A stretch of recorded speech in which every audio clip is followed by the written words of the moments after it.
Om Swastiastu, perkenalkan nama saya Putu Apni Karisma Iswari dengan NIM 2314101133. Di sini saya akan mempresentasikan tentang jawaban UAS agama Hindu.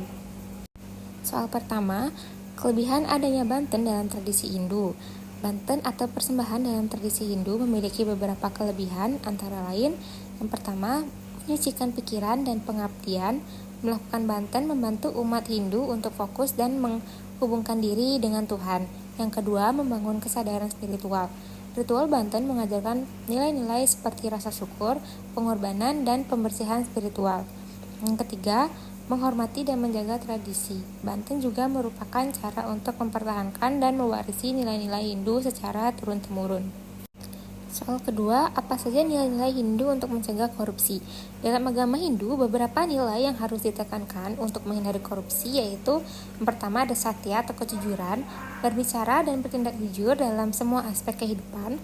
Yang kedua, dharma atau tugas dan kewajiban, menjalankan tugas dengan penuh tanggung jawab dan integritas. Yang ketiga, ada ahimsa atau tidak kekerasan, menghormati hak dan martabat orang lain.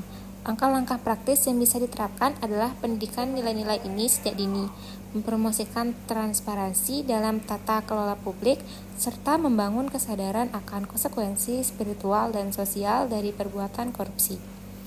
Soal 3, nilai-nilai Hindu yang dilanggar dalam bisnis prostitusi online. Dalam konteks ini, nilai-nilai Hindu seperti ahimsa dan kama dilanggar. Solusi yang bisa diterapkan termasuk penegakan hukum yang lebih ketat, penyuluhan mengenai moralitas, dan pendekatan sosial untuk membantu korban dan memperbaiki kondisi sosial yang mempengaruhi praktik ini. Soal keempat, pelajaran dari kunjungan ke panti asuhan itu ketika mengunjungi panti asuhan, nilai-nilai seperti daya atau belas kasihan, dana atau pemberian, dan seva atau pelayanan tanpa pamrih bisa dipelajari. Contohnya seperti membantu anak-anak di panti asuhan dengan memberikan waktu, perhatian, dan dukungan finansial merupakan penerapan nilai-nilai tersebut. Soal kelima, hubungan kepasrahan dengan sifat korupsi. Pasrahan yang sehat kepada Tuhan dalam praktik yoga dapat membantu mengurangi sifat-sifat seperti keserakahan dan keinginan untuk memanipulasi yang sering mendasari perilaku koruptif. Contohnya, pemimpin yang memegang teguh nilai-nilai spiritual cenderung lebih jujur dan bertanggung jawab dalam tugas mereka. Yang keenam, keselarasan dalam yoga dan pranayama. Yoga mengajarkan bahwa keselarasan pikiran, perkataan, dan perbuatan adalah kunci untuk mencapai kesadaran spiritual yang lebih tinggi. Pranayama, latihan pernapasan dalam yoga, membantu memupuk keselarasan ini dengan menyatukan energi tubuh dan pikiran, yang mendukung praktik spiritual secara menyeluruh. Yang ketujuh, makna Bhagavad Gita tentang waktu dan tindakan.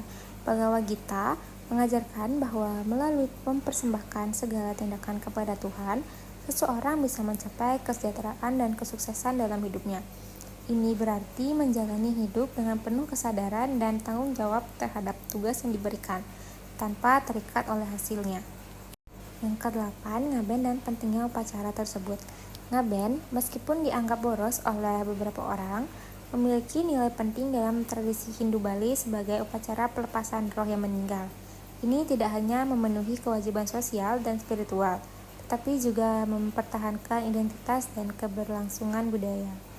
9. Prioritas dalam upacara-upacara besar dan sumbangan sosial.